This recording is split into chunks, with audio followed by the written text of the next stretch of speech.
In a game that features two 0-2 teams, the Giants and Texans meet up in Houston in what could be classified as an early must-win game for both squads. Let's take a look at some of the keys to victory for both teams, starting with the Giants. It's all about the offensive line when you start to talk about the G-men. Big Blue has had their issues up front, and the tests don't get any easier this week against the Texans. Now, with that said, all of the issues are solely not their fault in my opinion, but if they're going to be successful as a unit this week, the communication has to be much better across the board. You saw last week against the Cowboys that the communication or lack thereof led to sacks and struggles running the ball. It's obvious that against the likes of J.J. Watt and Jadeveon Clowney, those types of things can't happen if they want to be successful.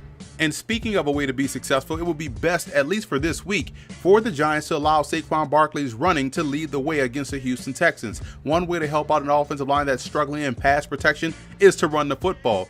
Any offensive lineman will tell you that they'd rather run block than pass block. Plus, in this regard, you would turn those pass rushers of the Texans into run defenders. Yes, they may be solid versus the run, but they'd rather rush the passer and get after Eli as opposed to stop and run consistently down and down out.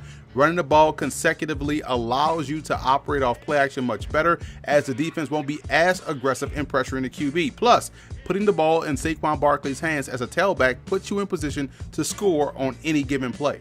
Defensively, facing a quarterback like Deshaun Watson that loves to work touchdown to check down and does a great job of extending the play while keeping his eyes downfield, it's going to be important for free safety Curtis Riley to stay disciplined in his assignments and not give up the big play deep downfield. It's easy to get suckered into what's going on in the backfield, but like I said before, Watson seems to always find that open guy deep and isn't afraid to get the ball to him. So Riley's play and discipline, in my opinion, will be one of the biggest X factors for the Giants, in this ball game. For all of you fantasy football enthusiasts, check out my fantasy football content on The Athletic. Visit the website theathletic.com/fantasy and follow them on Twitter @theathleticff.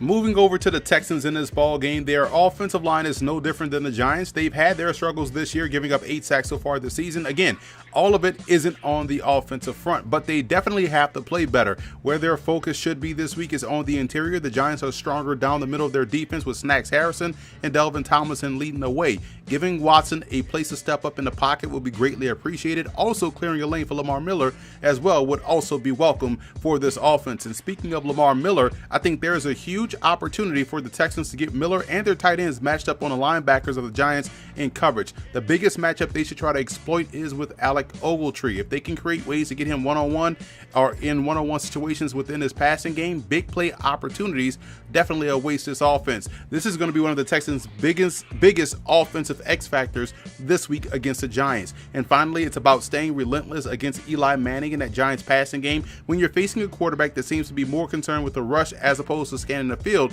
it makes your job a heck of a lot easier to get him on the ground. The Texans have an obvious strength within their front seven and with pressure players, and it'll be key for them to pin their ears back and get after it this week. There's enough opportunity this week versus the Giants for everyone to eat.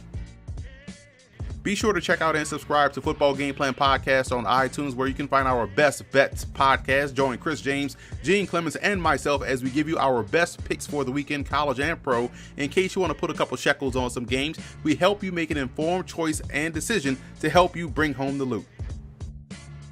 I like the Texans in this ball game. To be quite honest, both teams have similar struggles right now with the lack of a ground game and offensive line issues. The difference is that the Texans have better personnel at quarterback and on defense as a whole, both of which will be enough to carry them the victory on Sunday.